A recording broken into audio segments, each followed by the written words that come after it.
Good evening and welcome to the City of Norman Board of Parks Commissioners meeting for Thursday, March 6, 2025. First item we will do is roll call. Billy Davison. Chrissy Isaacson. Here. Elizabeth Ross. Here. Mary Salee. Here. Cheryl Sheriff here. Ellen Usry. Christy Wright. Here.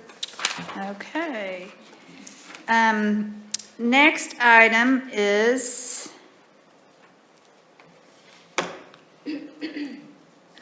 okay, there it is. Consideration of approval, acceptance, rejection, amendment, and/or postponement of the minutes as follows. This is for the regular meeting minutes of January 2nd, 2025. I will say that there are two corrections to this.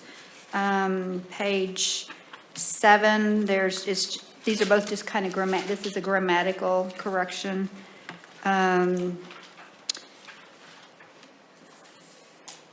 It says, it's item 4, page 4 of 5, second paragraph, the A should not have been capitalized and should not have been a new sentence.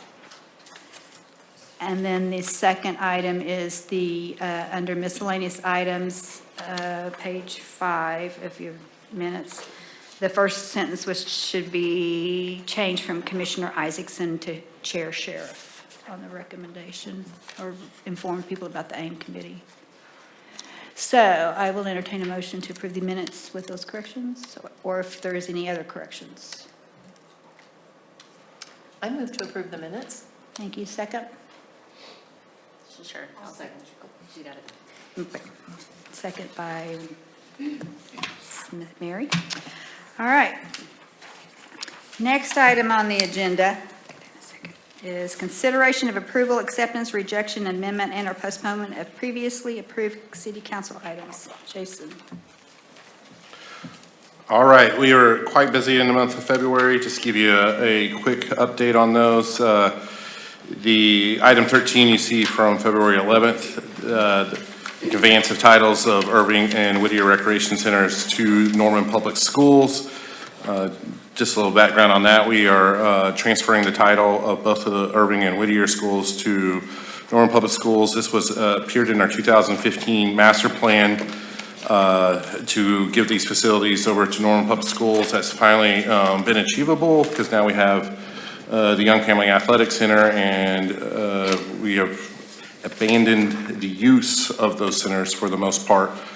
We will still work with Norman Public Schools to lease back space at $1 per year for our after-school programs, but that would be the only things that happen in there.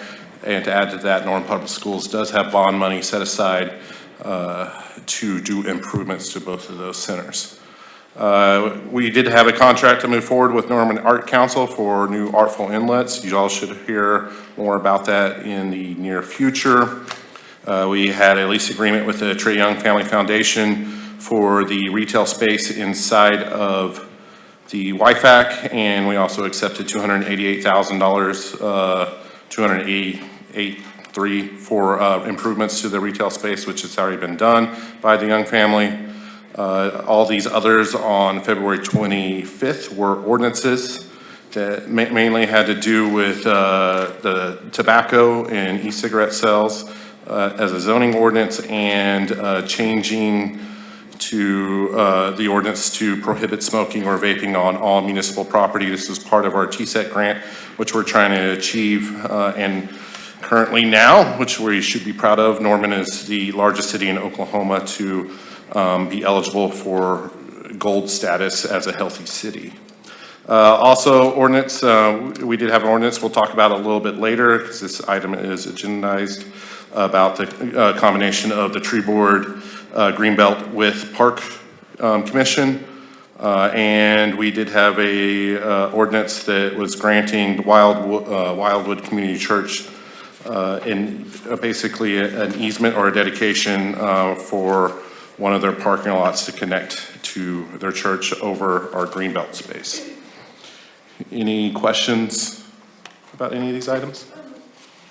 The school, Whittier and Irving rec centers, we'll rent back if we need it, right?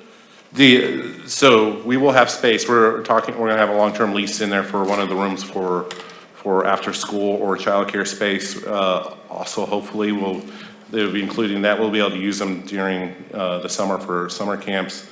And two, we already have an agreement through one of our community partner agreements that exchanges some time for usage at any of the schools for them using the YFAC. And is that agreement so many years or?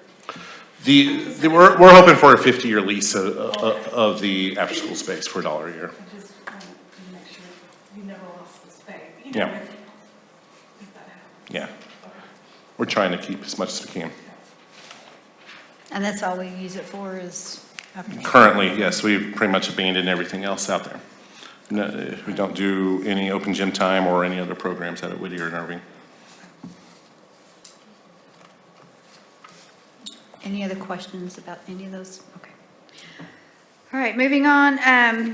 Item 3, consideration of adoption, acceptance, rejection, amendment, and/or postponement of parkland requirements for the Norman North Village PUD addition. Hello, I'm James with Park Development. I'm not sure how this setup works. There should be a slide somewhere. Is someone controlling that? I don't have a mouse or anything. Hey, there. Nope, that's not it. There we go. So, you read in your report, Norman North Village PUD is a very large proposed plat. Essentially, if you know I-35 corridor at Indian Hills Road, there's a farm that's been there for a long time, a field. This incorporates virtually all of that land into a proposed development. Due to its size and the population, according to our ordinance, it will have a population that mandates a land decision. There's no fee in lieu of land option available for this one. And then based off a large mix of retail and residential, so it's sort of like an urban living type neighborhood. Based on what we see there and the number of units, 1,500 apartment units and 170 single family housing, that will be a 7.5 and change acre park, public park. Private park would be twice as big if they want to do a private park decision. We have spoken with the developer. There's representatives from the developer here tonight, and I think they have a presentation to kind of go through it. But in looking at all the things they have, is there a slide with this graphic? Maybe? There's not? Okay. Sorry, I didn't get up. But you have one in your packet where you see essentially turn sideways north is at the not spiral, the spiral bound edge of the page is, there's a large pond. The pond cannot be included as parkland, but there's a large sort of peninsula out into the pond that is flat land, and then, because it's a farm, so it's virtually flat out there, and then there's a large rectangular acre of land in between the 5 apartment areas, all connected with a walking trail around the pond and then along the southern edge of the development. The parkland does not include the walking trail that will go up 36th Avenue north to south, all the way up to Indian Hills Road. However, that will also be another amenity. Also, parkland does not include the private areas for the apartment dwellers that are on bookend either side of all those apartment areas. So there's another 4 acres of private recreation for the largest scale of the residential areas. So, saying all of that, there's a good mix of things there in our opinion. There's a presentation that I'll let them talk to you a little further about. I have some images that will show it a little better.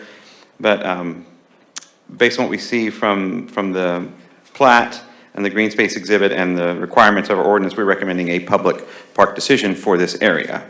And with that, I might take questions from me or let them continue to present this. Anything for me? Okay. James, tell me, Yeah. the considerable park that's 7.5 acres. Actually, Bentley Park is 7 acres and a little bit, but it does not have the linear trail component. Like this one has a pond in it, so if you're standing there in this space, you'll think, well, the pond's part of the park. Technically, for our purposes, the pond is not included, so it's much larger than 7 acres when you're standing there on the north part, that rectangular part, and then also if you're going to walk around to the big peninsula out into the pond. I don't know, do you know how big the pond is, surface area, Richard? Surface area of the pond, roughly, is it another? Oh, you're calculating that. I'm guessing it's like maybe 5 acres, I don't know, 4 acres. So anyway, that's comparable. We don't have a whole lot of parks that sort of this barbell orientation. Woodlawn Park has a park on both sides, one by Adams Elementary School, and you can walk through a sidewalk, green strip between housing and cross Highland Parkway maybe, or I can't remember the name of it, Regent Street maybe. And there's another park behind those houses, so that's sort of the only one that compares shape-wise, but Is this actually a? 6 acre park. Oh, six acre. Yeah, it's a 6 acre park, Bob. The I pond, said Bob, I was doing a bit, pond, not park, sorry. 6 acre pond, pond yeah. with a 7 acre park. So 13 acres, if I'm doing math correctly, would be Is- the visible perception of a park. Is this pond a runoff pond? Is it for? It's stormwater, it's Stormwater? detention, but it'll stay wet. It has freeboard area where it will get even floodier up to the top where the trail, but it will, So is it a possibility that that park will flood? no, Okay, that's all I was. because it releases below the level of the of the usable land. There's a release point. But I can certainly let you talk more about that if you'd like. But yes, so that's kind of the answer to your question, is like 7 acres is pretty big for a neighborhood park. I mean, obviously Rotary's bigger, Lions is bigger, we have big ones. But anyway, would you like to, do you have a presentation? Is it connected somehow to what we're doing? Just talk through it's just the same plan, the plan. Okay. Same plan they got, Okay. so that's really it, yeah. Well, that's what they have. So you have any questions for the developer or me about this whole thing? You said it was a farm. Well, yeah, it's been used as pasture land. I've seen cotton growing up You said there. since I've seen cotton is soy. where I don't normally know. see there's cotton. It is directly on the west side of the service road of I-35. So it is that huge farm there just south of Indian Hills Road.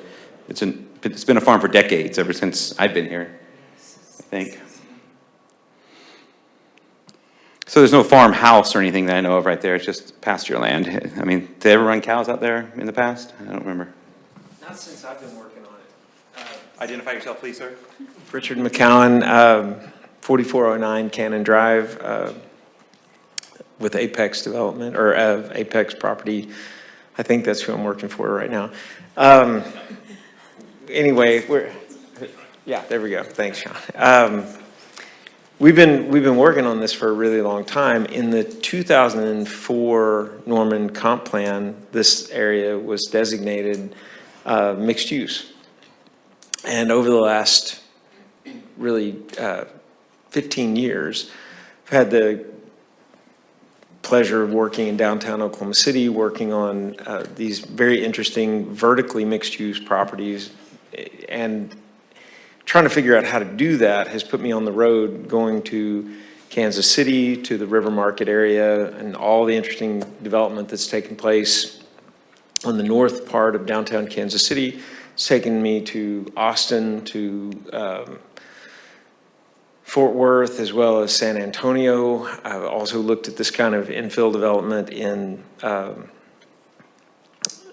Lincoln, Nebraska. They've really done some interesting things in terms of this kind of urban housing. But some of the best examples have been like the Domain development. It's in the Austin suburbs, kind of like our relationship to downtown Oklahoma City as a suburb of Oklahoma City. And then there have been some really great developments in North Texas, Legacy West and Legacy, then Legacy West, as well as Addison Circle, all along the, I don't know my North Dallas Tollway versus 75, but it's in that area, right? And so that's kind of what we've been studying and looking at these built and developed patterns that work really well. So the private parkland, or the private green space, are these courtyards inside these wrap buildings. So the white rectangle represents a parking garage. It's 4, maybe 5 stories above the grade. And you drive into one of those rectangles and drive up. If you live on the 4th or 5th floor, you just drive up there. And then there are these big parking, or these big courtyards inside. And they'll have, you know, there'll be 5 different swimming pools inside those. And then on the other side of the parking garage will be pickleball courts or dog facilities, all kinds of things. They're really popular. These buildings have been transformational when they've been built in Oklahoma City. We've done one in Deep Deuce. There's been another built very close to Heritage Hills called the Edge. There's another one called the Metropolitan that's kind of an unfolded version of this. And when I say they're transformational for the retail. You have all of a sudden this concentration of single people, which is, you know, almost 80% of apartment dwellers are renters by choice, and they're unmarried. Half of the population in the United States over the age of 18 is not married. It's really fascinating. And we build housing almost exclusively single-family detached, focused on families with school-age children at home. Today, that's 20% of households. It's really, really a small percentage. So this community, this design, which literally I've been thinking about it since 2004, because I was on the committee that worked on the comp plan that just expired. I've been trying to figure out how to do this, and for the last 15 years, I've seen a lot of really interesting, successful developments that have this both vertical and horizontal mixture of use so that people can walk to restaurants, walk to small shops. I mean, when we talk about retail today, it's really food retail, you know, going out, seeing, being seen, getting, you know, bumping into people. Anyway, we're really excited to bring it to you. And I do want to also, there's one other really interesting thing here. These green alleyways that are over in the single family part. This is an idea we've been working with for years, but here we're going to push it to another level and have each one of those have its sort of a sub property owners association so they can do what they want with it. You know, if you have a neighborhood that's really interested in birding, they can, you know, do their own kind of programming and tree planting. They literally can do whatever they want with that common space. And they'll have funding through the HOA structure to be able to do it. If the next one over is into cooking and they want to build a pizza oven that they all share or whatever, that it's going to be built into the HOA documents, the governing documents, that they get to develop that space as they want to. So that's why it's private, not public, because we want to have it where they have the ability to flesh it out as they want to. And then the other thing I want to say is I really want to thank James Briggs, because I've had it in I've been working in downtown Oklahoma City. There's not that much parkland. I mean, I know Scissortail Park is huge, but it's a long way from where all these housing units are. There are 8,000 people living in downtown Oklahoma City. You know, Red Andrews Park is down there. There are other parks, but I wasn't thinking about the need for parkland. So we had a 1 acre park, size of a football field, which is kind of at the north piece of this. And when I realized, it's like, oh, we need to do this. James gave me some of his time, and I'm like, show me what to do here. And he's like, why don't you do this? Why don't you do that? And I'm like, oh, that's so cool. That's exactly what we should do. So appreciate you a bunch, and glad to be here and excited for this new neighborhood. Any questions? Happy to stay here and try and answer them. Just a clarification, so those strips are private, but that's not part of the That's what I was 7.5 gonna say. acres that we're talking about, right? I was going to say, not to de-rabbit hole some of this, but the pizza oven also, that's all private, so that's all beyond what this is. So the park will still be a normal neighborhood park that we will develop as, you know, with park space and practice space and all that. To work on the math, so, and don't go away, because I'm not good at math, I didn't teach it where I went to college, but 7.5 acres that's yours. Correct. We'll take care of the pond, that's another 6. Right. So we're up to 13 and a half. Yeah, and It'll you have- feel like a 13.5 acre space. And then It's the really people have big 4 farm. more acres of their own private And land then, in there. yeah, And then there- plus another couple of acres of that. Well, that those includes that, those that's count 4. in the Okay. 4, and then we did not count at all the trail going up 36th Avenue, but we're like, that's again, James, like, you need to build a trail going up there, because a half mile to the south is Ruby Grant, and I really love the idea of all these residents being able to just leave and go run and go down to Ruby Grant. And we come did talk about back. that also on the staff report, that Ruby Grant there's no neighborhood parks in this area, but there is Ruby Grant just directly south of here. So that's why it's kind of a tight fit, because between I-35 Frontage Road and 36, there's not a lot of other opportunities, except the enormous opportunity of Ruby Grant Park. So that's great. Yeah, so, yeah, I was thinking the same thing you were, it's like, don't make it sound too much like we're gonna say, yeah, you can put a pizza oven in the park. No, you That's- can't put a pizza oven in your park, but That's they're gonna your have their HOA property. their little micro park that they can do their pizza oven in, yeah.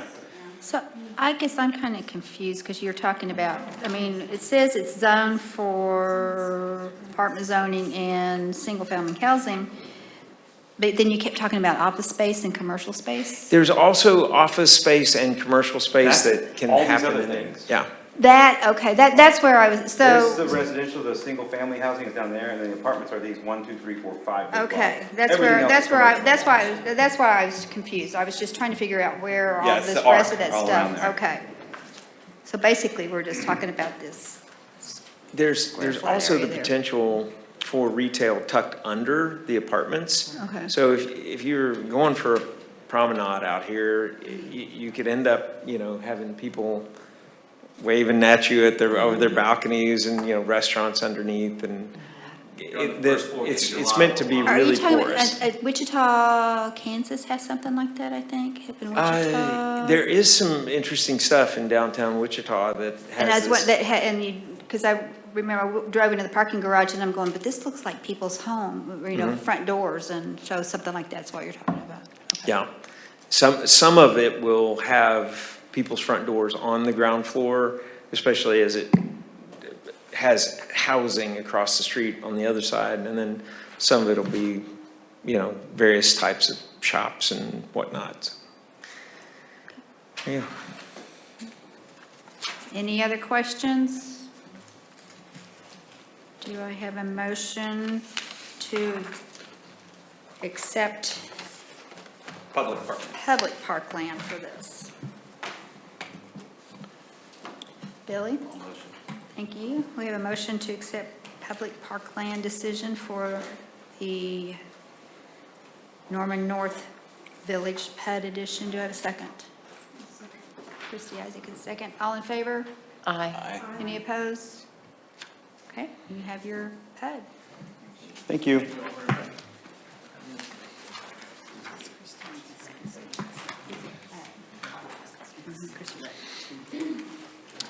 Okay. Next item, presentation and proposal to display public art in Lions Park.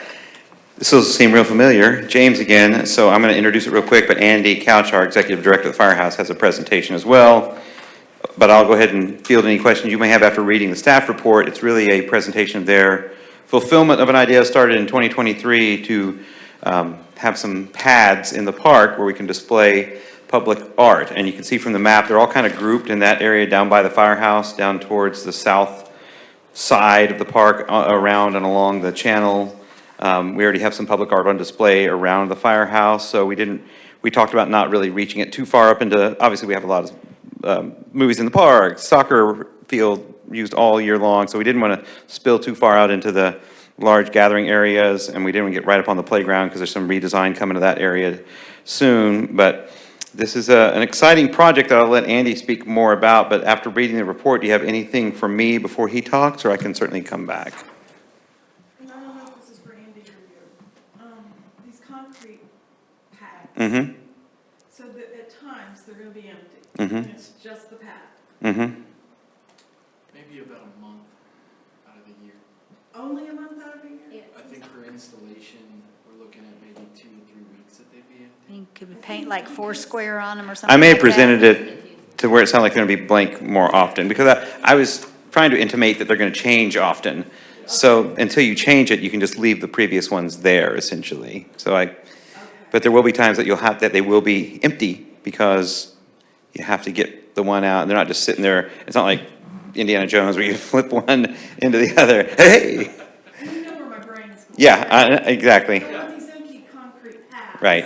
Sitting in that park And- for long periods of time. And they're about 5 by 5, about 5 feet by 5 feet, so they're not enormous, and we try to tuck them in some picturesque places where when there's art there, it's kind of in a setting, it's not really just sitting out. That's why they had a couple of them up further north, and I pulled them back, because I really don't want them up by the soccer field or places where there's a lot of active running. It's more in the contemplative space of the park, if you will. I mean, this sounds like a really cool project. Like I said, I was worried So far, that's your answer. Let's hear Andy's presentation and maybe we can talk more. Thank you. Thanks. James did a pretty great job on that report. I think he summed it up really well. Wade, you can be my clicker today, man? All right, let's do it. So first slide here, you guys will see Tabitha's work. So Tabitha is a student here at OU getting their BFA. So this is really their senior capstone project. So every year they'll install in May, and then the next group of seniors in the BFA sculpture department there, they will present their work. So this is something they work on all year long. And then this is kind of their presentation. So we will host them. Go back one more for me. So we'll host them in May. I think it's May 2nd, Friday, for a reception. And then we are working on a really great catalog that they'll be able to have for their career. So I think that'll really help them in getting a job, moving forward with their degree, to have an actual public art piece on display in Norman Parks and Rec, in conjunction with the Firehouse and the Norman Arts Council. Tabitha actually started out as a student at the Firehouse. And so it's really cool to see this come full circle after all that time. They were really familiar with our faculty and park and everything. So this is one of the pieces. We were really happy with how it's turning out. A lot of these you'll see, they're working on them. So we tried to provide some images here where you could see bits and pieces of their design and their work. They are free, yes. So Frame of Joy, this is another one by Jody Farmer. Jody Farmer, this thing will be really interactive for kids. So they've designed the placement hole there of the sunflower to be about the size of a face. And so you can put your head in between there. And they have really worked on safety. Leslie Nottingham, the director, the new executive director at the Norman Arts Council, her and I have been meeting with them periodically over the semester to kind of review what they're creating and make sure, we're making the right critiques and advice with safety and kind of keeping everything in mind that goes on in the park. So these steel blades have all been rounded out. So a little bit, ring around them, yes, that's right. So a little bit safer around kids. Thank you, Wade. This is one of my favorite ones. This is Camden. Yeah, I think this is going to be a big hit. This one has just kind of become beloved in class and everything here. So I'm excited to get this one in. And then Gracian, she's going to do this. It's also a little interactive. This is almost going to be like a bench. This is all steel rebarb inside here. And then it's a really smooth mosaic on top of this lamb. The inspiration behind this is really great. She's a Cherokee Nation student at OU. This one, Mariah and I have been working on this one. So originally, you could kind of kick a soccer ball through this one. You can't do that anymore. So they've really taken our advice on creating these 3D elements and making sure that they're safe. There was a lot of crystals and metal work that we just didn't think was going to work out, and I think they've done a really good job of shaping it up. That's exciting. Yeah, I'm pumped. Kinsey's piece here, it's going to kind of be an interactive piece with a tree and vines going through it. So they've got a lot of welding and work to do, but we've made this one pretty family friendly as well. And then Brianna has this great mushroom idea. Some of these lily pads and leaves that are kind of set aside there, those are actually going to be able to sit on and move around, and I think it'll be a pretty neat piece. And then this one is Ebb and Flow by Taryn Hall. Taryn is a rower on OU's rowing team. So this is a piece about water and how interactive water can be. And it's a real flexible piece. Kids will actually be able to go inside this one and go around. So it's pretty playful. We're really happy with how this is turning out. And then this is one, we also really like this steel sculpture, but we might end up putting this one over at the university due to just how sharp it is. This is something that we've kind of talked about with the student, and they have a place at the university for this one. So, yeah, that's what the 8 pads will be used for. I'm happy to answer any questions for you. Next year, we'll begin removing these the following April, and then there'll be 8 new ones up for those new seniors in May. That first week of May. So we're talking maybe 2 to 3 weeks of installation time. So you're saying, okay, they'll finish their project, Mm-hmm. goes in April of each year, That's right. and then it sits there until the next year? Yep. That's cool. Yeah, so these will be here all year long. Okay. Yep. That's really We just secured funding to serve all of our 5th graders. So we're going to have a lot of field trips. I think every 5th grader's visiting the firehouse this next year. So that's pretty cool. Excuse me? The artwork, does it need to be insured, or is there? I think that these would, contract or- I think that these would meet our public art standard that you guys already have insured in Public Works. We can look into that, but I don't think it raises the policy that much. tornado? Yeah. And wind, high Right. winds. All of these materials are used from scraps that are at OU Sculpture Department. So I think that any new materials have to be less than $500 to $600 per student. So, great question. What do you do with the project after it goes? So in this catalog, we're going to be building out their websites and stuff that they've worked on for, their college career. So there'll be ways to contact them, social media, website, all of that in this catalog. I'm hoping they're able to find sponsors for their work or new businesses, or just to kind of get their name out there. I don't know what optometrist wouldn't want that eye one. So. And actually, I guess if anyone sees it, they could walk up to the firehouse and say, hey, I want to buy That's that right. piece of candy, so you can be a conduit for that. That's right. That's the purpose to Are the, they for sale, or are they just scrap after we a year, or haven't, what? we haven't talked about a sell point or anything for these. It'd be up to the artist, but we definitely have produced something to give them those kind of opportunities, and definitely sharing their contact information. I mean, this isn't gonna be, years from now where we have a piece of public land with all these things stacked up in a. No, it will go back to the OU's sculpture department. Oh, you will have a piece of land. Yeah. You all, OU would probably They'll have them all around, reuse if they had to, so I'm sure they'll figure that out. Does this cause problems for Wade? Who's responsible for vandalism? Oh, yeah. We have installed about a $30,000 security system on the exterior and interior of the firehouse. It's equipped with 34 cameras. So that does go out into the north side of the park where we can see activity. So on some of them, I do have a pretty good scope. And we've already stopped some theft at the firehouse thanks to those. So it's a really great tool. But as far as vandalism goes, Wade and I have handled a couple of incidents in Lions Park together. I think Richard's probably been on one or two as well. So yeah, we've definitely handled that in the past.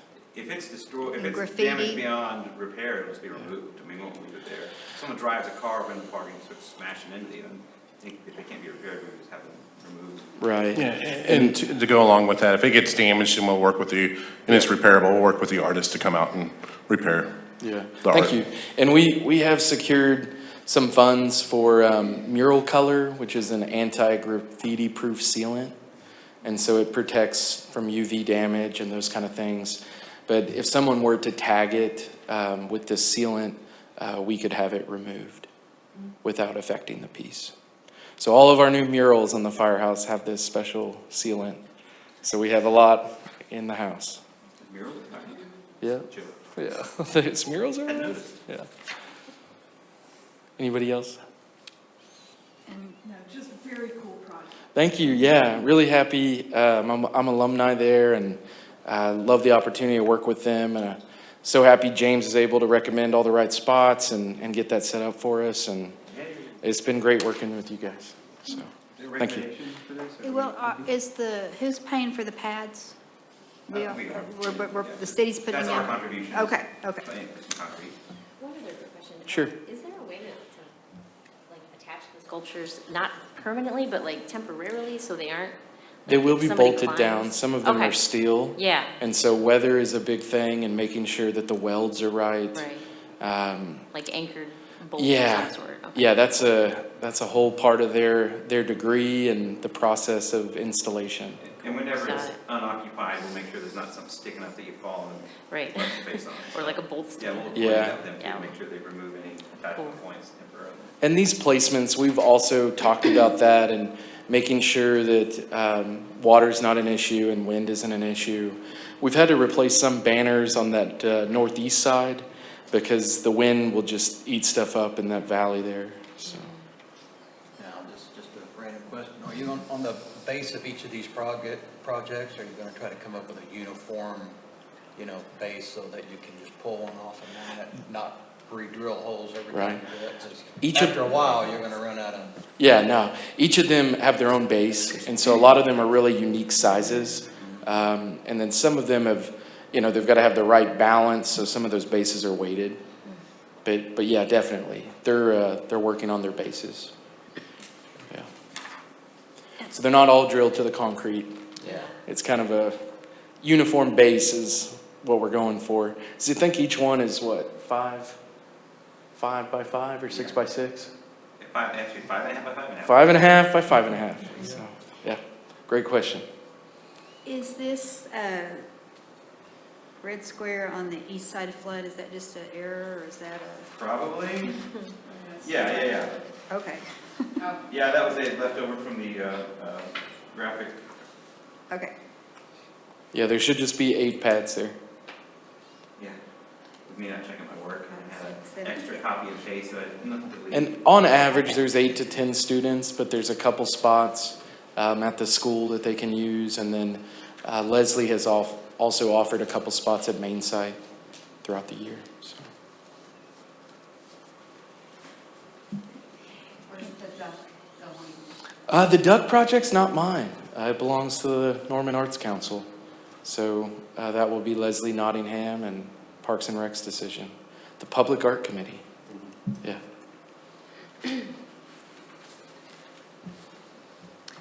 Any other questions?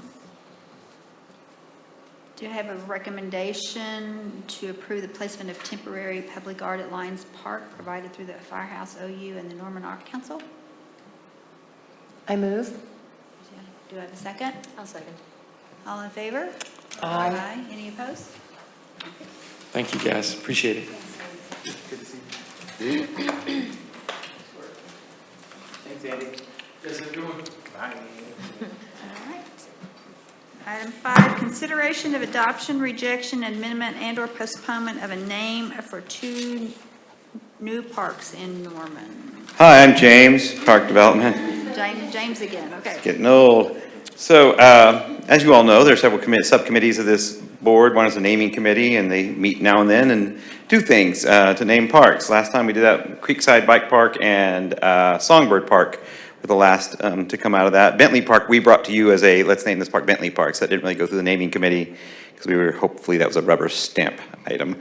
But we have 2 parks new to our system. I think you've seen them recently. Bethany, I think, presented the plan for what until now is called, we've been calling the Lynx Park down by the Lynx Apartments, just to the east of the South Walmart Supercenter there off of Highway 77. So, huge apartment community. It's the only residential down there. There's nothing to the south, nothing to the east. Saxon Park is kind of northeast of there by about a mile. Eventually, a lot of that area between the Lynx Apartments and Saxon will fill in with an enormous development called Destin Landing that's coming in over the next couple of decades. There'll be more housing, but those will have their own public parks. So this park that we call the Lynx Park kind of serves that apartment community. We spent some time, as y'all have heard, surveying the residents, getting some feedback, came up with a design. You all saw it and approved it a couple of months ago. So that one park is there, a neighborhood park. The other one I think you saw over the past year, didn't we bring that design forward? Yeah, so you've seen the design for the, what we had been calling Stormwater Park at the corner of Carter and Alameda. Currently has a chain link fence around it. It was land the city acquired for some stormwater control a couple of years ago and got a budget. And so we've been working with PDG to design, PDG, right? To design that park. Jeff Evans and his group have done a great job. So we currently have that one out to bid and reviewing bids on the construction of the trails and parking lot area and things in that park. So, prior to this meeting, we met with our naming committee and talked about different things about what to name these parks. And as a result, we have landed on the Lynx Park name proposal after a lot of discussion and elimination, and actually pretty unforeseen discussion. There's some things we talked about. Naming that one down there by the Lynx Blue Stem Park in honor of our one of our favorite native grasses. There's a lot of blue stem and things down there right now. So Blue Stem Park for that one, and then for the park there, it's what we've been lovingly calling Stormwater Park. We arrived, because that is Bishop Creek that bisects that park, we arrived at Bishop Creek Eco Park, because there's going to be an educational component, a lot of ecology in it. So without getting into too much detail, we had to write this agenda item ahead of time. So we're recommending that you accept the name not red-tailed. Sorry, it's top secret and didn't make the cut. We didn't like the hyphen in that one. Blue Stem Park for the one by the Lynx, and another recommendation for Bishop Creek Eco Park. I don't know how much discussion we have on this, but certainly it's open the floor to discussion as to how we want to do this. But that's what your committee of your peers came up with, was Blue Stem Park and Bishop Creek Eco Park.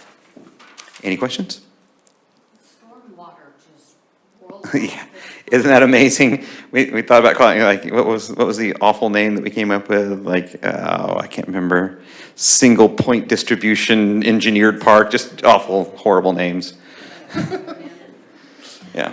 Was there discussion on the stormwater park being named after the former landowner, or? Very early in the discussion, we said, well, since we had to buy this land off of the Okay. former owner who couldn't handle it anymore, we didn't think we owed them a name. Okay, so It we was something either like, have to yeah. buy it. Yeah, it wasn't a donation. If it was a donation, it'd be a no-brainer. So let's just name it after this benevolent person that donated this land to us. But it was more like, hey, will you buy this off of me?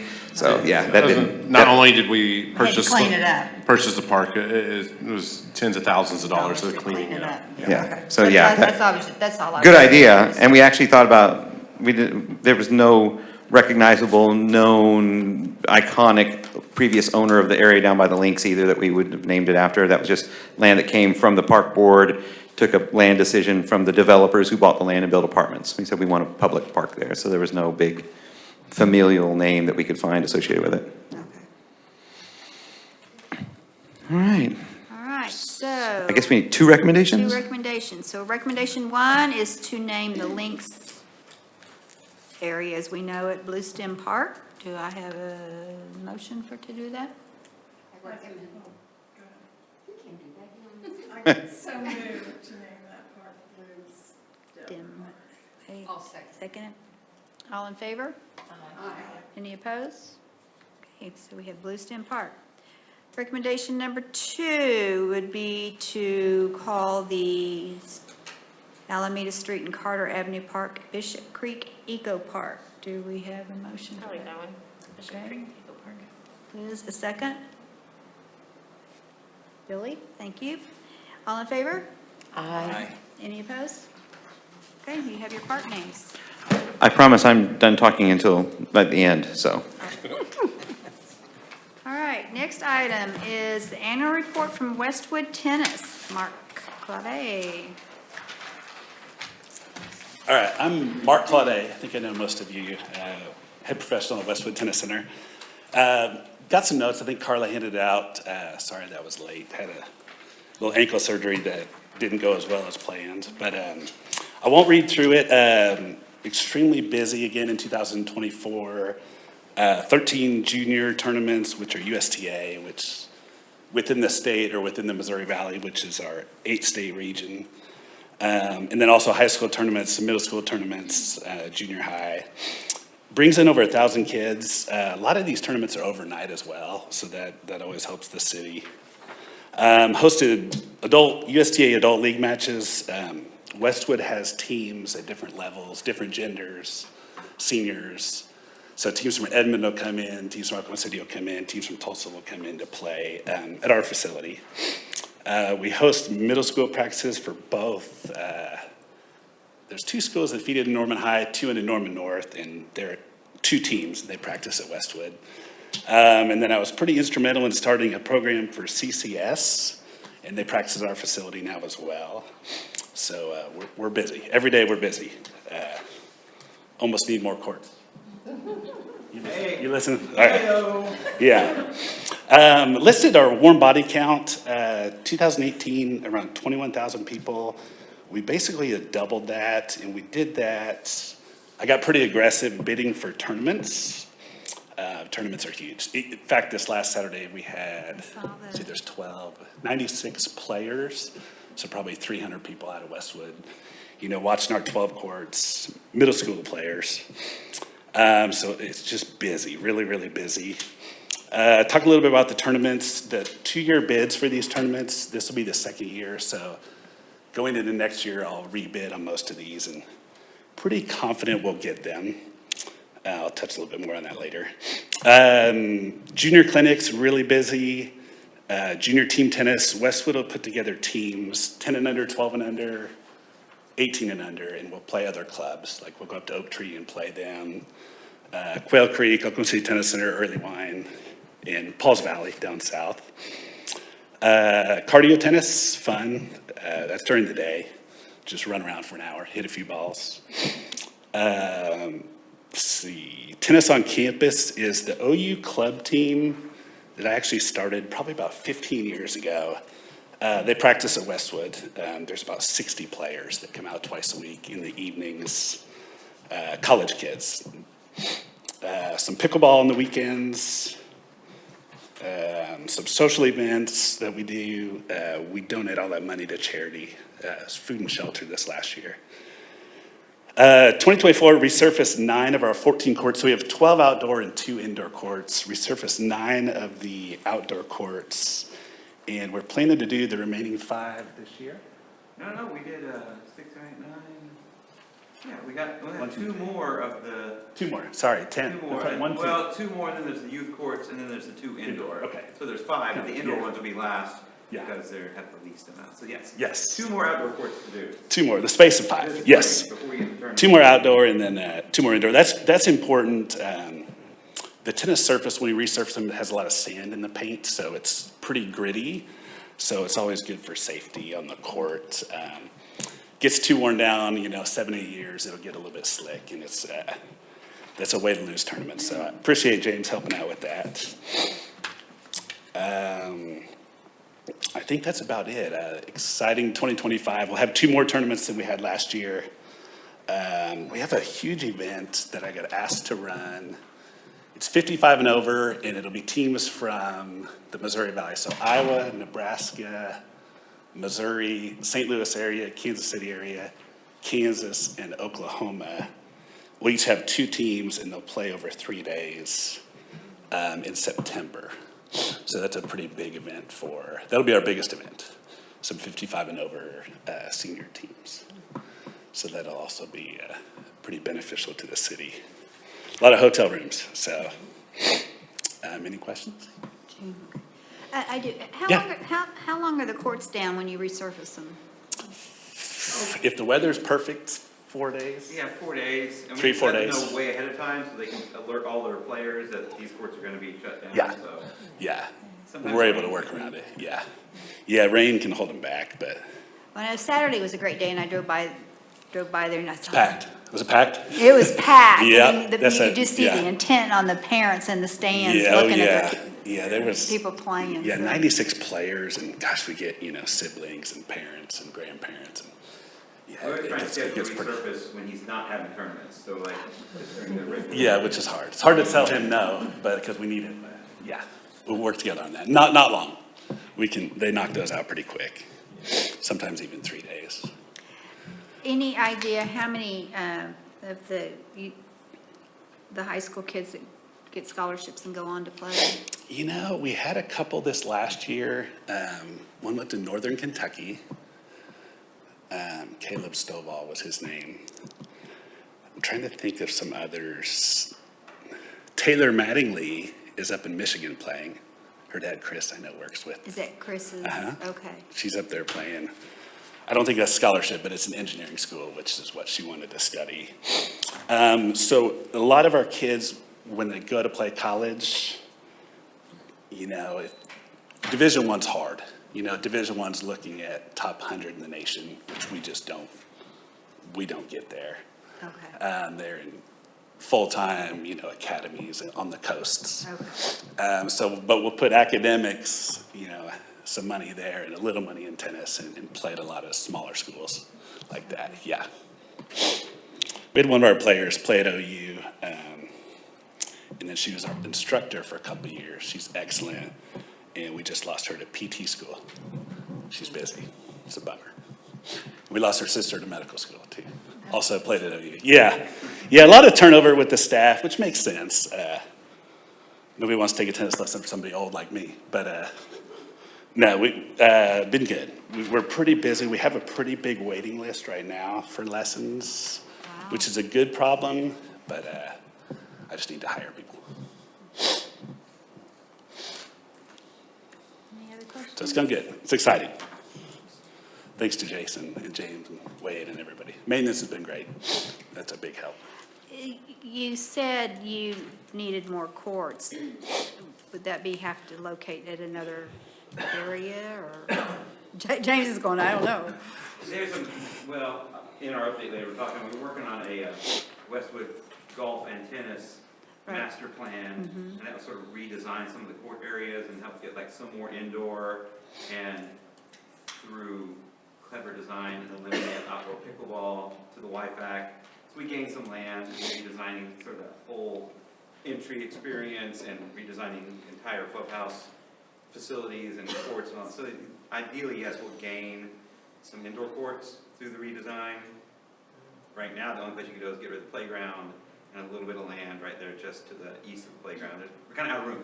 Is So that if you wanna playground have really bunch of courses, used? Yes, there's not a lot of room. I guess it would be used for people that come in and their Well, kids are over there tournaments, playing at tournaments. Yeah, We always make sure to have 12. You gotta have 12 outdoor. yes, to courts. bid on some tournaments. Get Yeah. tournaments. Some are 12, some are 24, which we won't get.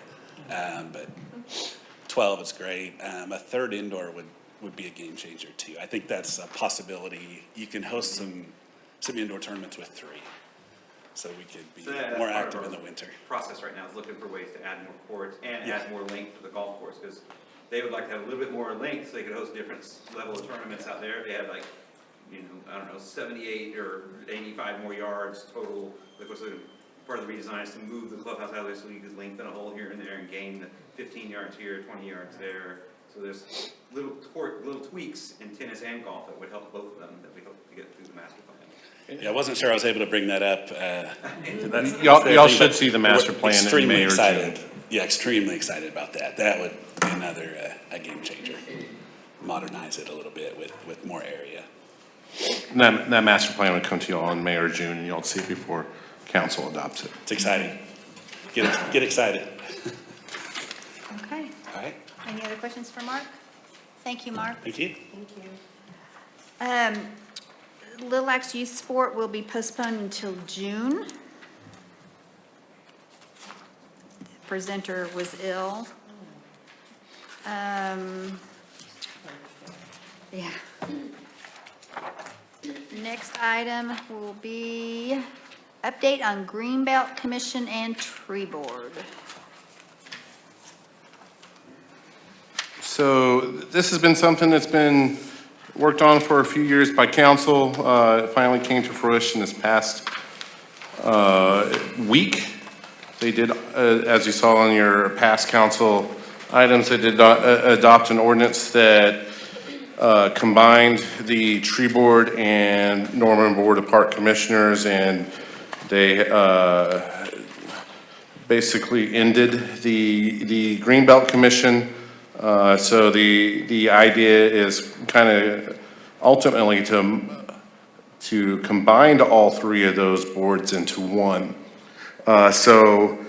And y'all have probably seen this too, we haven't really updated or reappointed anybody in the past 2 years. We've been kind of waiting for this to happen.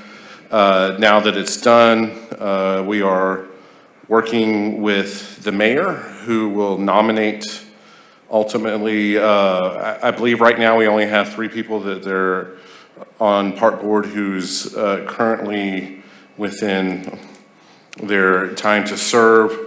So the idea of what we suggested to the mayor, and I think he's working on names, is to take 2 from Greenbelt, 2 from Tree Board, and ultimately 5 that's currently serving on park board to combine together and make the new park board, and that will go into action next month.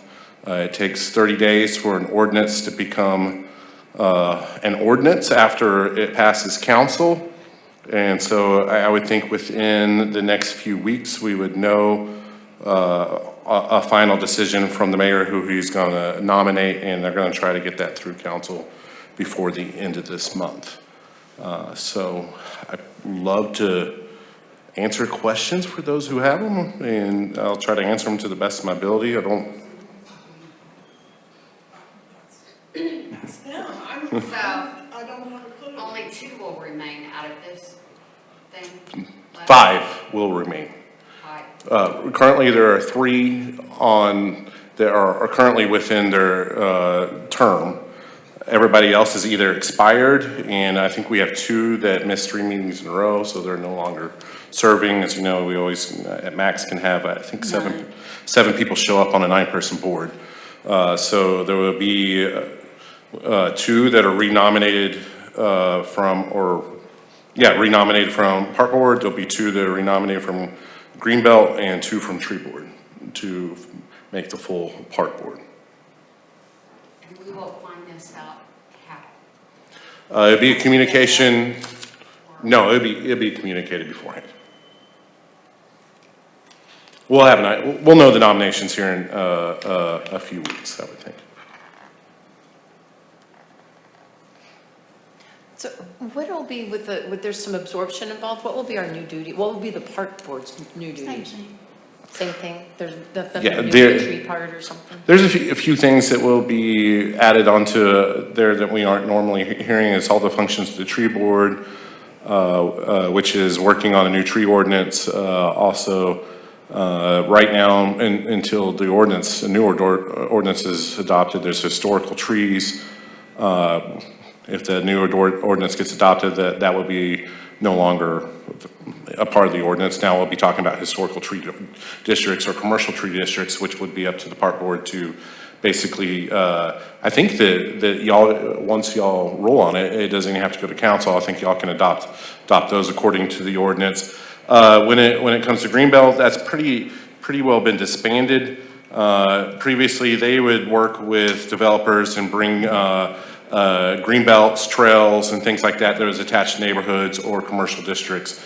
But a lot of that has been overlapping with what you do, and the difference between what you do and what Greenbelt does, y'all can actually adopt parkland on the way through it, kind of like you did today. And Greenbelt really was a recommendation body. They could recommend that council on this development take this portion as a Greenbelt or a trail.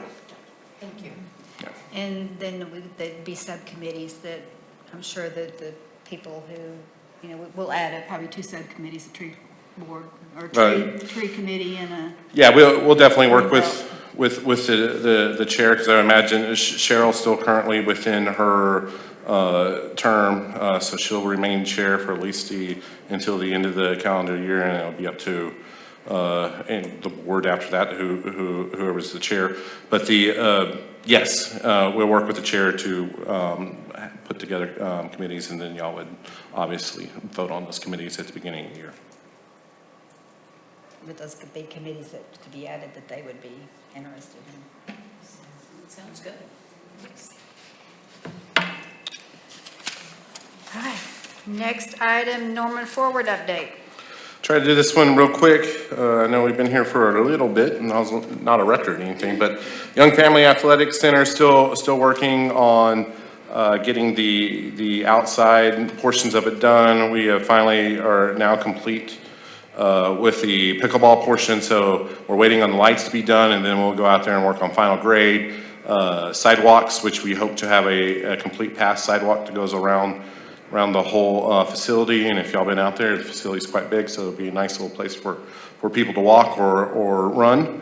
We'll also be working on getting areas grassed. We're kind of on the bad list with stormwater out there right now because we haven't completed everything that we were supposed to complete as the construction's going on. But we'll get that all done. Hopefully, I bet we have probably about 30 to 45 more days until we're complete with that. And I don't know if we'll have a ceremony, but we'll definitely have some kind of opening celebration out there, and we'll make sure that y'all are invited. But just kind of remind you, we'll have 6 pickleball courts, 2 sand volleyball courts, and now we're working on a walking trail to go around there, a mini trail.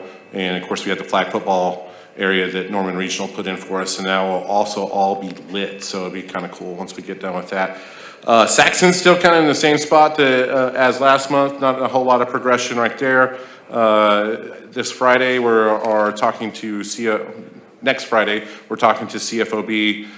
We did present to them, and that's one of the steps to check that box financially, make sure that we're doing our due diligence. And we presented to them a couple months ago, and they wanted to hear more about that road. So we're going to bring Public Works back and let them discuss the road to the Citizens Financial Oversight Board for Norman Forward. William Morgan, still working towards getting that playground in there. The contractors are out there working on that currently. We think that we'll have that wrapped up sometime this month.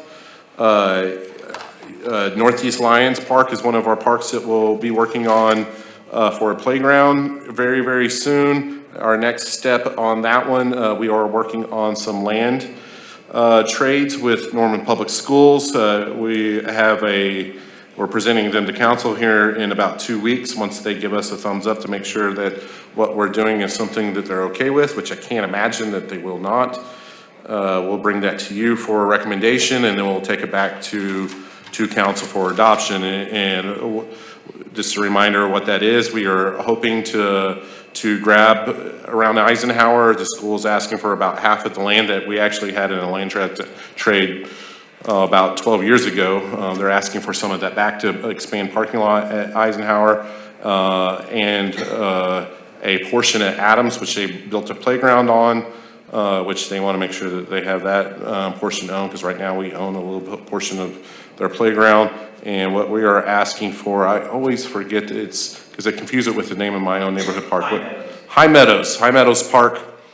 Half of it, which would be the kind of the northeastern side, belongs to the school. We want that land, and we're going to bring that, come back to you, and actually be one of your decisions. Hopefully put that inside of Northeast Lions Park, and then that will be where we place the Norman Forward Playground out there for Northeast Lions Park. The hope is to get that in a more visible area right now, just because how that park is tucked away into a neighborhood. We don't have a real great spot to put a playground anywhere out there. This one is a solution that we've been working to, so hopefully we can get that box checked and get that out to bid for playground soon once we have all these land trades done. Griffin Parks, bringing this one back up again. You're asking, why the heck are we talking about Griffin Park? We're supposed to be done. We have been working with Norman Art Council on getting the silos painted. That committee has selected a artist. Now we're working on contract negotiations.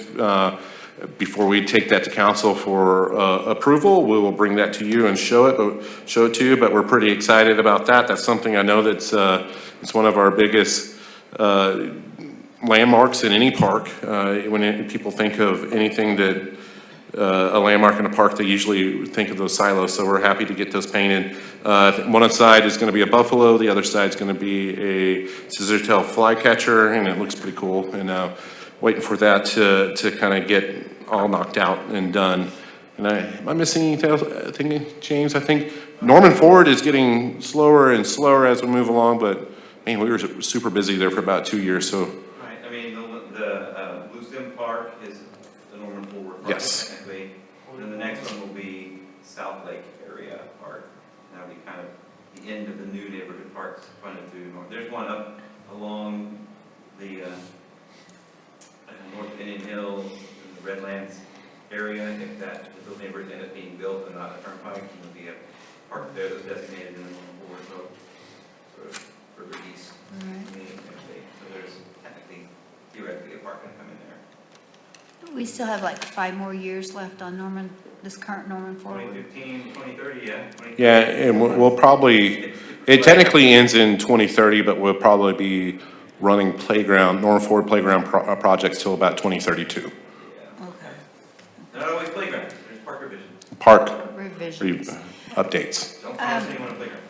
There was a item on study session the other night about a parking lot at YFAC. Parking lot at YFAG. Or- Oh, every year we do our budget requests to council, and it's just a list of requests that we make every year for capital. That included a number of items, including parking lot at YFAC, parking lot at Adult Wellness, a splash pad, new features at Westwood. I mean, the list goes. Those aren't things we'd have to wait. Yeah, maintenance next building. Norman Forward. So, yeah, we usually keep them on a capital request so people know there's a need or there's a request for those. Those won't get funded. Probably the most likely one I think would get funded this next year, or the bigger one that would get funded this year would be a master plan for Sooner Theater. Okay. It never hurts to ask for everything. We don't want to ever let it be said we didn't ask for something. Exactly. We asked for everything. All right, next item, divisional updates. Wait, you want me to go? I can go, you go. Park development update, Jason said some of the things I was gonna say, talking about the Saxon and all of that. And forestry, which is housed under, park development. This Saturday morning at the AW, we're hosting a urban forest master plan public input meeting. So it's gonna be really exciting. Davey Resource Group is gonna be in town, and they're gonna kind of talk about what an urban forest master plan can do for your community and get people's kind of input about things they'd like to see included in it. That'll be our guiding document for forestry about how we craft projects in the future to help our trees. So it'll be input and then stakeholder meeting. We have several stakeholders throughout town. We're not leaving anyone out, from developers and merchant associations to environmental groups and everything. So there's gonna be a large stakeholder meeting sometime after this, just public input session, and then it'll end up in a draft form and on and on. So it's a large process. Similar, huh? What time is that on Saturday? It is at 10 a.m. at the AW. It's on our social media now, I think, so we've got we're pushing it as something and press release. Similar but separate from that, we also have a company out of Oklahoma City who's doing a community wildfire protection plan with us. As we know, wildfires are a problem wherever they happen, and there's large ones that have happened over the past several years in Hawaii and in California, and currently, I guess, in South Carolina and North Carolina. So we see the writing on the wall, and we need to have one in place. It's more of a fire department driven thing, but Colin, our forester, did a good job of getting some funding and some coordination with the state forestry department, because Oklahoma, sometimes definitely with grassland, so wildland fires are a problem. We happen to have a large forest in the eastern part of Norman, so he was able to get us some coordination through that. But we're working very closely with the fire department. Our company Chileta out of Oklahoma City has been down here, visited all the fire departments, and met with the station chiefs and battalions, talked about sources of fire, historical fires, fire. So they're going to have a really, hopefully, effective plan, and a lot of that the result of that plan will be a lot of educational stuff. We can teach homeowners, especially rural homeowners, how to make defensible space around their houses, and how to not have ladder fuels just sitting around so that a grass fire doesn't become a forest fire, and things like that. So there's all sorts of good things coming out of that will help. Not a lot of wildland fire problems in urbanized Norman, but it could happen. But generally, there's not a lot of fuel for a wildland fire in urban. So Been planting some trees in parks around town here in the winter. So sort of the forestry division update. We're obviously working, like I said, on Bishop Creek Eco Park bids. Blue Stem Park is going to start some construction soon on that, get that playground out to bid and the walking trails and all that. William Morgan Park, like you said, Northeast Lions, YFAC pickleball and volleyball with lights. Westwood Master Plan, like we said when Mark was talking, there's an input session coming up soon with our partners on that design. So there'll be some display boards and public input at Westwood Golf and Tennis, and also available to the public to get some feedback on what they propose, and then we'll bring that forward to this board. Say, hey, here's a proposed master plan, much like we're doing, anticipating maybe future bond and or tax-driven projects, to have something in place with good cost estimating, like you saw with Andrews Park. Like, Andrews Park might cost X, but actually cost, have good cost estimating, so.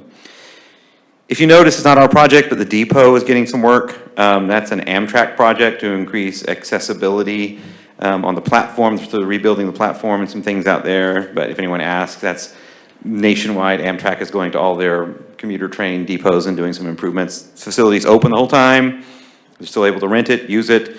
They know that the Norman Music Fest is coming up, and they will, make it usable, workable, vacate during that time. So they're working really well with Sherry over there, the director over there at the depot, to make sure everything goes well.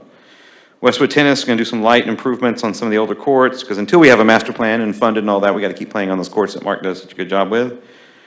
Reeves Park restroom, public restroom and maintenance building, working with our architect and master plan designers for that to get that project in budget and awarded and moved on, so we can get those things built there to help the baseball, softball programs and just the public. Like Jason said, budget time, Saxon Park. And then, sad news, our park planner Bethany Grissom has left the city of Norman. She's moved back to her hometown of Fort Worth, Texas, and is one of their park planners. We had one, they have 7, so she's one of their park planners down there, because they have 1 million people and we don't.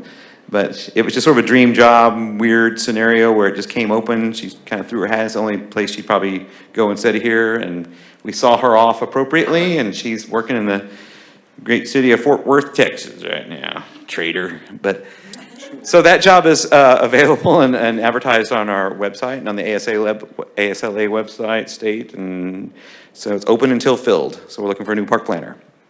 That's all I got. Fire prevention meeting, you said? Mm-hmm. There was a meeting, and where and when is that again? The fire one is a stakeholders meeting. That's not really a public input meeting yet, so we don't know when that one is. There's a meeting like next week with our stakeholders, mostly state foresters and our battalion chiefs and our emergency operations people. So it's more like an internal, so there's not a public meeting yet on the wildfire protection plan. 'Cause that's really is more of a policy plan, whereas like the urban forest master plan is like a long-range planning goal for the entire urban forest of Norman. This is more like a procedurally, how should we handle wildland fires when they happen? We're not, so there will probably be some public input for that, but right now it's still at that level where we need to kind of say, we're still trying to identify history and likelihood and all that with wildland fires. Kind of wondering, well, obviously Sutton Wilderness has a ridiculous cedar problem. Mm-hmm. So just in case you guys are worried about urban forest fire Yep, situations, I hope there'd be representation. It's highly identified as a area to look at. And we have 3 sort of wildland parks that we look at. Saxon, Ruby Grant, and Sutton are the 3 that we see that have an enormous amount of wildland in them. So they've been sort of singled out as places we need to consider as points of interest. But like we have partners with the state for Lake Thunderbird Park, and for the BIA actually manages the tribal land out there in the east where there's some tribal land, so. It's on the radar. Yep, it's on the radar. Cool, good deal. So the fire department kind of ruled out the controlled burn. No, we actually, Saxon, because I kind of heard maybe that was up to. I yield to Wade on some of that, because he's kind of been our controlled burn contact for some of those things. So they're trying to plan some things. Wade, I don't know if. Not really right now. We've had the discussion about it, but there are concerns definitely with being so close to Highway 9 and smoke. It could cause traffic issues, so it's gonna have to be one of those timing things. We brought out someone that does, works for one of the burn, I forget what they call it. Fire boss? Yeah, well, that's the guy that's on site, Oh. but they have like burn groups, like farmers and ranchers that take turns and they, to be part of this burn group, you have to help on those certain days. Anyways, we brought someone out, and because of our like annual mowings, he doesn't think we necessarily have enough fuel to have a controlled burn. We'd have to like let it go for a couple of years to be able to have enough Couple of fuel, years? to have enough fuel to get it hot enough to be able to actually burn. To burn as a controlled burn, burn it all once and efficiently. I mean, yeah. Yeah, because you're trying to get rid of the Johnson grass, right? I mean, the invasive. Well, you're just trying to restart all of it with nature and allow those seeds to be scarred by it. It's that whole thing about how we prevent fires as, you know, habitating humans, but then, you know, all of California burns because they never burned it until that ladder fuel, so it got up into the trees and swept down the valleys. And so you want to try and just do the natural burn process. So it's not necessarily Johnson grass specifically, it's just to have the right regrowth cycle. I don't know if you guys are connected at all, like the Nature Conservancy. I knew they used to have training programs for controlled burn sort of situations. So if you wanted like to train staff or anything on that, there We've been might to be. trainings. Was that? We've been to You've been to trainings, okay. Yeah, it's a little more difficult to ask like maintenance workers to start doing controlled burns from a Yeah. tough request. That's where like, and I know Norman Parks doesn't have it, but stewardship as a division in the future for consideration does do more native park, wild area maintenance, so that maintenance can then do building maintenance and structural sort of situation. Yeah. Just something to consider. Yeah. Yeah. Thank you. You have any other stuff from your division? Are you? Recreation. I forgot you were back there. I forgot I was back there. Been all parks all the time. I know, it's been fun. So recreation, we're starting off spring here with our Shamrock Run. It's an annual run we do in our 5K series. This year, it is still at Ruby Grant. It's at 1 p.m. on March 15th. This year, we have a 1 mile beer run, which I didn't know was a thing. But apparently, you'll run a mile, and every quarter mile, you'll drink a beer. I am very interested, and I'm going to be... A softball like that. Oh, yeah? I imagine it's going to go just as well. But any way we can encourage people to run, we want people to be active. We also kick off this month our first outdoor movie at Lions Park here. We're doing a Goofy movie, a 90s classic. That's a little bit of a cult following there. And yes, I know Jason has not seen it before. But yeah, we'll get him up to speed, and we'll get... It's a 90s classic. I grew up with it. Okay, fine. But that's March 28th at Lions Park. Same start time around 5:30. And we'll go all the way till it gets dark there.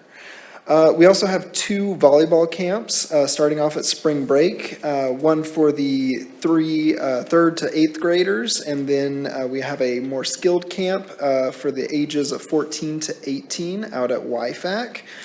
We also have pretty much all ages basketball camp set up there. We're trying to do more camps during spring break. We also have, registration is currently open for a dodgeball league out at the 12th Avenue Recreation Center. So you just need 8 members, and I'm just doing some quick math here. It's close, if you guys wanted to put in a team. And we did just send it out today, too, to all the departments in the city, so I really hope we get some interdepartmental rivalries going on. We can take down Public Works or any of those guys. So you're going to join, right? No? Okay. All right. You're the distraction. We also have spring break camp happening at 12th Avenue Recreation Center, and our youth summer camps both at Little Axe, 12th Avenue, and Irving are going to open up here at spring break as well. We have swim lessons open at YFAC. We have aqua fitness classes, aqua Zumba. We also will have a lifeguard academy and swimming camp during spring break. And that sums up a good amount of what we're doing here in March. You guys have any questions? No, we don't do anything. All right. Well, thank you guys. Thank you. Wait.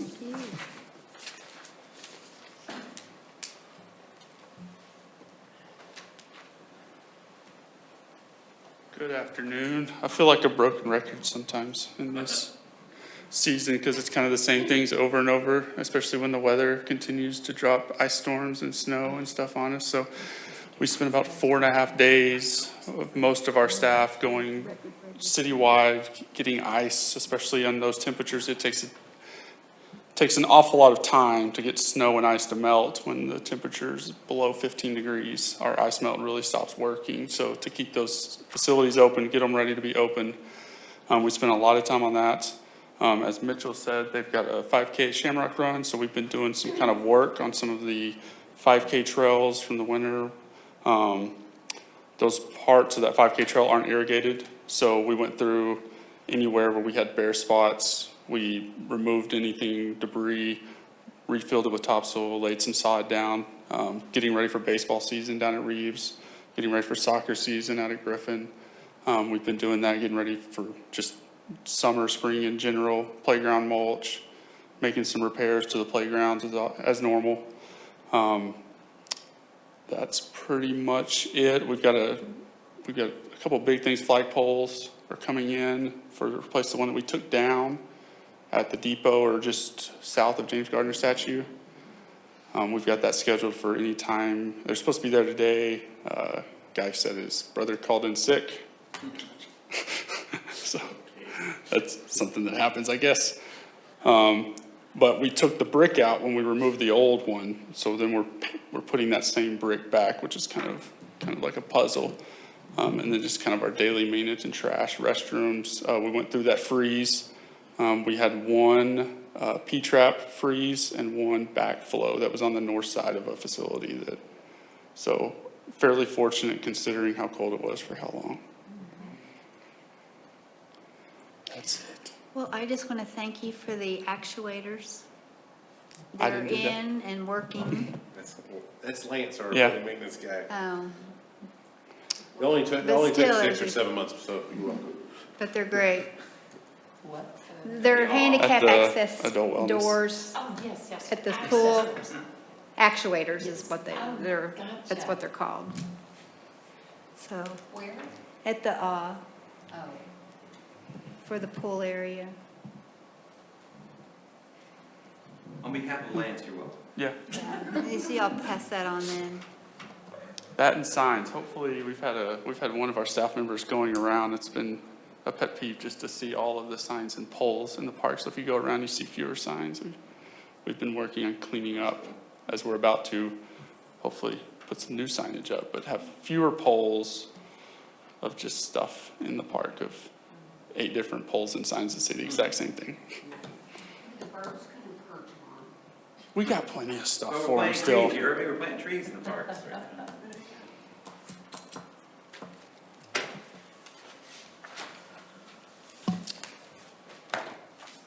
I think we are down to, did any miscellaneous and anybody else has any comments or anything? And we have no public here to make public comments, so we're adjourned. Thank you all. You.